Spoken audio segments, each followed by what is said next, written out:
A Rose Garden heat check. Fire! Here for a good time. It was loud. Not a long time.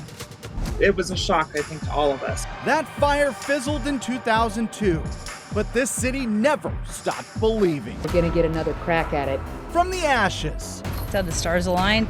after 24 years, Rip City is now a WNBA city! from dreams to reality, Oh, this is a dream come true. We have awarded Portland the 15th WNBA franchise. etched in Oregon sports history. For the rebirth of the Portland Fire. For Portland to get this team at this time, it's meant to be. The W is back in Portland. We are the epicenter of women's professional sports. Time to ignite the fire. What is good, everyone? My name is Orlando. He's Art, and we've got some friends joining us here on the show. Art, I gotta know, are you fired up for this one? You better believe it. Okay, well, for the next half hour, we're talking hoops. The Moda Center will be rocking on Saturday because the Portland Fire are back in the WNBA. So we start in the Wayback Machine. The original Portland Fire launched in 2000. Players like Jackie Stiles, Sylvia Crawley, and Sophia Witherspoon drew average crowds of 8,000 plus for 3 seasons at the Rose Garden, but the franchise shut down after the 2002 season. So let's meet the people in charge. President Claire Hamill, a longtime Nike executive, runs the business side, while General Manager Vanya Chernovich is tasked with overseeing basketball operations, assembling the roster. She's got the expansion experience as the former VP of the Golden State Valkyries. In October, Alex Sarama was named head coach at 30 years old. He's from England. It's his first head coaching job in the W. He was most recently an assistant for the Cleveland Cavaliers and previously spent time with the Rip City Remix. Sarama brings an outside-the-box approach, dubbed an innovator in coaching and a leading voice in player development. On offense, free-flowing, lots of movement. On defense, he wants to create maximum disruption. Myself and my entire staff will be working tirelessly to create a product on the floor that you will be proud to support. Among the coaches on his staff, Hall of Famer, WNBA champion, and MVP Sylvia Fowles. The roster starts with the team's first player, the top pick in the expansion draft from the Minnesota Lynx, 6'2" forward Bridget Carlton. The 28-year-old is heading into her 8th season in the W, a 3-and-D player, a career 39% shooter from 3, often tasked with guarding the opponent's best player. General Manager Vanya Chernovich says Carlton can be an all-star in this league, signing Carlton to a 3-year max contract. According to Spotrac, the deal is worth more than $1 million per season. It's been quite the WNBA journey. Cut by the team that drafted her in Connecticut to becoming the face of a franchise in Portland. It's pretty surreal. To be where I am today, I know younger me would not believe it. I'm just really proud of all the work I put in, and I just love the game so much. I go overseas every year to continue to play and get better, and so I'm just really excited. And again, Portland's given me a great opportunity. I'm ready for it. I think I was ready, in this free agency to take the next step in my career. I'm going to be 29 soon, and I'm excited to have just a different role in the WNBA and show a little bit more of what I can do. And I think Alex and the staff here, they believe in me and they know what I can do. She's a 2-time Olympian with Team Canada and a former Big 12 Player of the Year at Iowa State. Now, through 2 drafts and free agency, the roster was built in just a few weeks. 18 players made the training camp roster. By tip-off, they'll have 14 players. Carla Late is heading into her 2nd season in the W and likely Portland's starting point guard, the 2nd player taken in the expansion draft. Now, there are a few role players who could take on bigger roles. Art, you like Haley Jones. Yeah, I do. I think she brings a lot to this team. Smart player, good skills. She's hopped around to a few different teams in 3 seasons. A versatile wing, high IQ. She could be a good fit, right? Yeah, I think she will be for what they want to do, the innovative offense. Another guard who could make an impact, Sarah Ashley Barker. This is her 2nd year in the league. She was a star at Alabama. You like her game, right, Art? Oh, man, I watched her put up 45 in an NCAA tournament game for Alabama.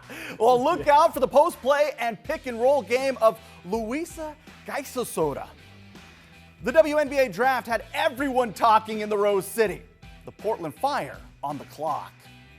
With the 7th pick in the 2026 WNBA draft and their first ever pick, the Portland Fire select Iana Martin Carrion from Spain. The Fire going international with the franchise's first 2 picks, starting with 20-year-old guard Iana Martin out of Spain. General manager Vanya Chernovitz calling Martin a generational talent, an MVP candidate in one of the top leagues in Europe. But she's staying in Europe and won't play this season, focusing on getting healthy and preparing for the FIBA World Cup. The team followed it up by selecting Frieda Buhner from Germany with the 17th overall pick, who's been given one of the club's 2 developmental roster spots. Lots of fans criticizing the picks with college stars still on the board. Chernovitz's message to the fans. The fact that the 2 players that we took are carrying their national team on their shoulders at this age is just something you can't ignore.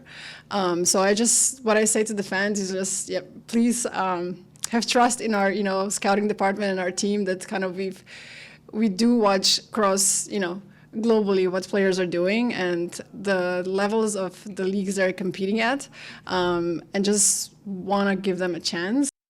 All right, Art, you were at the watch party at Moda Center. Describe the vibes. Yeah, well, you know what is building when the commissioner went up there, and then as soon as she made the announcement, it was like, whoa. The air went out of the building. Came out of the building, yes. All right, so Art, was this a surprise though? No, not at all. You know what, you and I talked about it a lot. They were always going to be looking at those overseas players. This is one of those, we've got to trust what Vanya and company have put on the board and see how this plays out in a year from now. Absolutely, yes, we'll see in another year. All right, Art, let's look at WNBA expansion history. The Golden State Valkyries are the standard bearer now. They made the playoffs in season 1 last year, winning 23 games. The old Detroit Shock also had a winning season.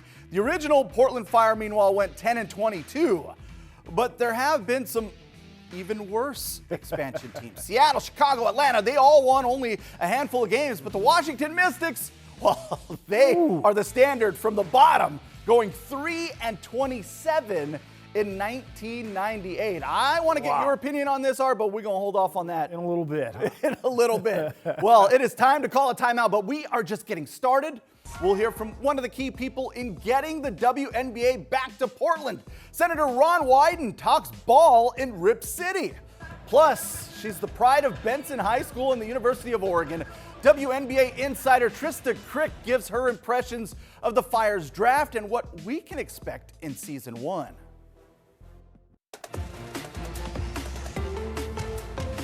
Welcome back. The Fire will compete in the WNBA's Western Conference, and this is a gauntlet. We're in year 30 of the WNBA, and the West have won 21 of the 29 league titles so far. Wow. Of course, you know that Senator Ron Wyden was all in on getting a WNBA team right here in Portland. His love of basketball helped push getting an expansion team forward. I got the chance to talk to him about the Portland Fire. It would be an understatement to say over the top in terms of excitement. This has really been a labor of love for me. I went to school on a basketball scholarship, dreaming of playing in the NBA. And when I saw that we had this opportunity, if we really pushed to get a WNBA team, we were all in. If you look back that February day in 2023, when we had the Ducks and the Beavers and all of the coaches and high school teams, Kathy Engelbert, the commissioner, had come at my invitation, and she walked out of there, and I was just looking at her face, and I said, "You've never seen anything like it."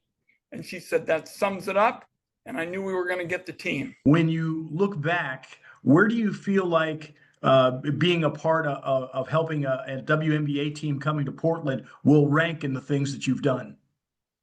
It'll be high up for me. Look, this is different than writing a piece of legislation. You know, for example, I got help for thousands and thousands of families who were clobbered during the pandemic and didn't have enough money to make rent. I had to get legislation passed on that. This is all about community. This is all about all the young people that you see, as I say, shooting baskets all over the state. And it was particularly important to me because of my relationship to basketball as part of the ladder of opportunity for young people. This is going to be an anchor for the city. You know, if you don't fill those seats in the summer, you're missing out on a major business opportunity in concerts and all kinds of activities. This is going to be a shot in the arm. It's going to be a big economic multiplier. We're really off to the races, and this is really in our DNA is women's sports. Clearly, Wyden is fired up. The Moda Center has been transformed into the fire pit. Check out the franchise's new court. The floor goes from fire red to rose pink to glacier blue. The flame at half court, a wooden basket weave pattern lines both sides. Lots of detail that basically shows the evolution of a flame. Art, you feeling this new look? Oh, absolutely. It's fantastic. I like it too, man. I loved it, yeah. Hey, you know what? The fans were able to get to see that court in person for the very first time on Sunday, and they were fired up to see the team in action, of course. Matthew Herchick, well, he was there. What was it like inside the fire pit? Yeah, guys, it was hot inside the fire pit. The temperature of the fans, it was turned all the way up. You could feel the energy. You could see the excitement. We've talked about it. Fans have been waiting for this moment for 2 decades, and they are fired up to welcome the Fire and the WNBA back to the Rose City in a big way. Go Fire! A spark that was never fully extinguished is now reigniting across Portland. I'm really excited. I've been waiting 25 years. Oh, stoked. I think it's so great. I thought it was really cool that they brought the Fire name back. For many making their way into Moda, their Fire fandom spans decades. We were season ticket holders back when we were first around. I had season tickets when it was the Power and when it was the Fire, and now when it's the Fire.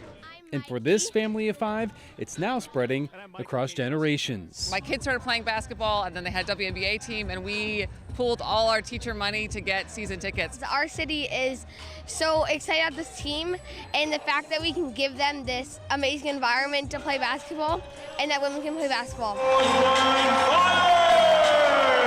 The Fire hosted the LA Sparks in their final preseason game Sunday afternoon, marking the franchise's first time on the floor in Portland in nearly a quarter century. I've been a WNBA fan since I was a kid, so it's a dream come true to come see it live and in the city. Oh, this is exciting. I've got season tickets. I'm excited to just come out and then support the team. Energy was through the roof both inside the arena and out on the plaza as fans gathered pregame for music, former players, and face painting for kids. And I really like playing basketball, and I'm excited to watch basketball. I'm excited to watch Portland Fire. Sunday's game isn't just a celebration of the team's return to the Rose City, but a recognition of the growth of the women's game.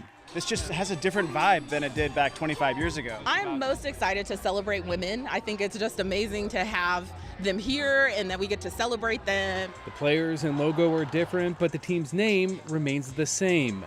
And if Sunday's turnout is any indication, the future of the Fire is already burning bright in Portland. Oh, that's so awesome, Matt. Yeah. You're from the Midwest. You've had a chance to see a lot of big-time sporting events. What did you think about the atmosphere for a preseason game? Well, it was fantastic. I mean, even before the game, just outside, you had all kinds of activities with former players and the hoop bus, and so it felt like a party. And then you got inside the arena, and fans were just loving it. So, yeah, I mean, I think it's going to be fantastic. And to pull all those different generations together, you've got the fans that were here 25 years ago and the new up-and-coming fans, so it's pretty cool to see. Preach, man. Yeah. What an awesome experience. Yeah, it sure was. Get a chance to be at the arena, but there's no doubt this fan base has been waiting so long for this. All right, well, guys, we got to call a timeout, but we got much more to come. What are the realistic goals for the Portland Fire in year one? WNBA insider and Portland's own Trista Crick gives us her prediction on how good this team can be.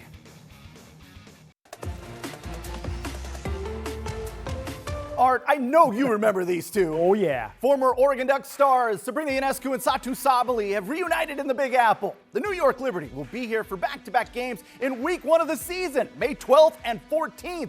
We were looking forward to this one, man. Then Sabrina suffered an ankle injury. She'll miss both games in Portland. Meanwhile, Beaverton's Cameron Brink is back.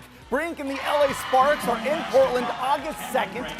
That game is scheduled to be aired right here on KGW. Yeah. Portland native and sports media personality Trista Crick has been following the Fire and the rest of the WNBA. I was able to talk with the founder of the Daily W and got her thoughts on the return of the WNBA to Portland. When I was growing up, I wanted to be a WNBA player. And the reason for that was the Portland Fire, and the reason for that was the Houston Comets and everything that was going on in the late 90s, early 2000s around women's basketball. It's a phenomenal time for women's basketball and for women's sports as a whole.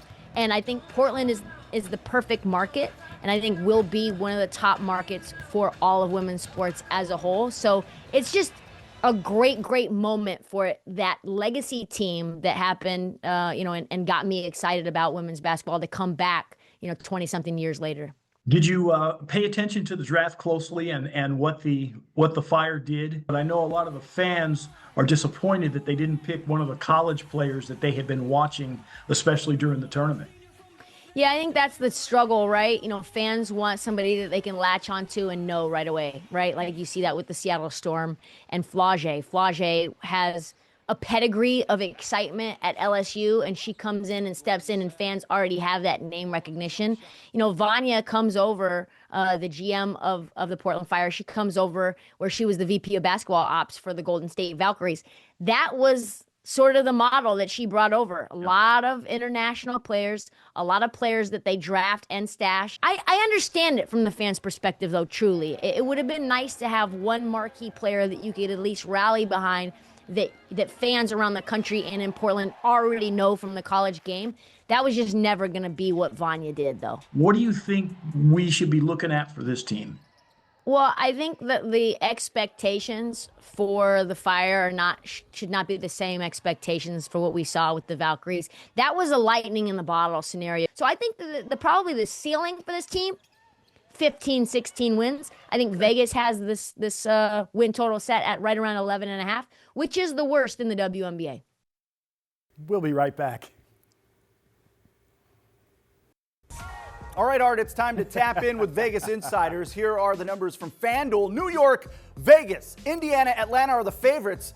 Check out the bottom there. Oh, yeah. The Fire, over-under of 9.5 wins, just below expansion Toronto and rebuilding Seattle. Art, your thoughts? Yeah. And I got to get your take here.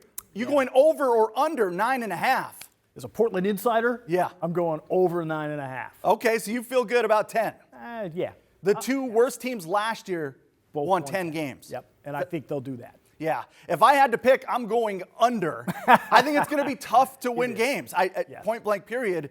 In an expansion year, new head coach, new team. New system. I just think they're up against a lot here. But in terms of the vibes, it's going to be unbeatable. It is. It's going to be fantastic there. You know what, win or lose, I think the fans will understand that this is a time where they're going to be really building and trying to figure out exactly what they're going to be. But the fans will still love it. I think it's going to be entertaining on the court. They're going to play fast and they're going to play some serious defense. So I think fans will like that. And the crowd is going to be great right off the rip in that opener. Yeah. And just thinking about having the WNBA back in Portland, more than 2 decades in the making, it is so good to be back in Portland. And at the end of all this, there could be a grand prize waiting for this team if they do win 9 or 10 games. That's right. Juju Watkins could be out there. Yeah, so let's think big picture for the Portland Fire here. No doubt. As they build this new franchise. Thank you so much for rocking with us. Good night.